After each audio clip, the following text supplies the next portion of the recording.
for me to have somebody educate me on their therapy. Sometimes they're over-educating, and that's when I start to think it might be a gimmick, or it might be they don't know as much as they think they know about it.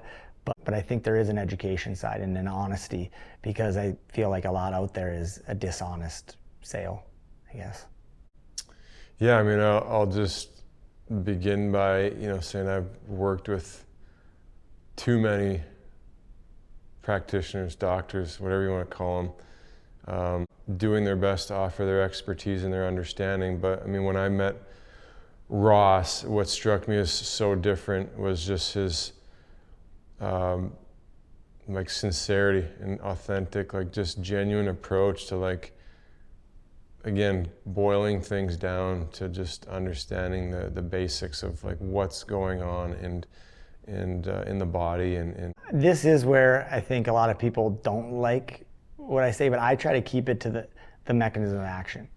It's a ubiquitous mechanism of action that we start to then, it's not a tough physiology step to take. It's just, we're looking left and there is some information to the right a bit, because yeah, this isn't a tough physiological thing, and it is pretty much right out of the textbook. Just even like when we started working together, he would never charge me or nothing. Like, he didn't want anything from me. He just wanted to help me. And he would come stay at my place in Chicago for weeks on end, and no plan for himself whatsoever, but just there to like help me every step of the way. And so it's cool to have an honest scientist that invented it and has had some evolution in this space.